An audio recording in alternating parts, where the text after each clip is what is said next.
बौद्ध धर्म जो गौतम बुद्ध के बाद बहुत तेजी से सारे विश्व में फैल रहा था, हिंदुस्तान में भी उसकी संख्या बहुत अच्छी खासी हो गई थी। लगभग 25% के आसपास हिंदुस्तानी बौद्ध धर्म की तरफ आकर्षित हो चुके थे, लगभग स्वीकार कर चुके थे। ऐसे बौद्ध भिक्षुओं को और बौद्ध धर्म को मानने वाले लोगों की संख्या आज इतनी कम क्यों हो गई? अगर B.R. अम्बेडकर ने बौद्ध धर्म नहीं स्वीकार किया होता तो लगभग बौद्ध धर्म को मानने वालों की संख्या 1% भी नहीं रह गई होती। अभी मान लीजिए उनके वजह से एक समूह, एक जातीय समूह ने बौद्ध धर्म कहना शुरू कर दिया तो एक संख्या थोड़ी सी है, दिखाई देती है। लेकिन ये संख्या इतनी कम क्यों है? जो संख्या बहुत तेजी से बढ़ रही थी वो संख्या इतनी कम क्यों है? क्या ऐसा घटना घटा कि बौद्धियों की संख्या कम होती गई? तो उसके पीछे का सबसे बड़ा कारण मैं आपको बता रहा हूँ, वो है मलेच्छों का हिंदुस्तान पे आक्रमण।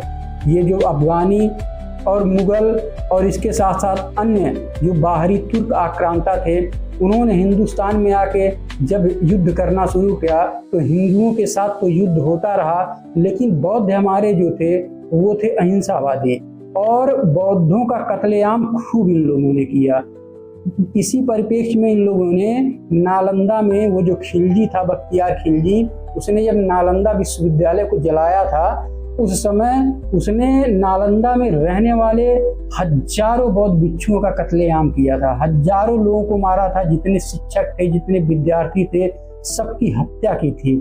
जो बचे थे वो लोग पलायन कर गए, वो नेपाल भाग गए, वो तिब्बत भाग गए, उन्होंने हिंदुस्तान छोड़ दिया। और उसके बाद जो लोग बचे थे उन्होंने वापस हिंदू धर्म को स्वीकार कर लिया, क्योंकि उन्हें पता था कि बौद्ध धर्म में रहकर इन आताताइयों से सुरक्षित नहीं रहें, इसलिए वो वापस हिंदू धर्म में आ गए।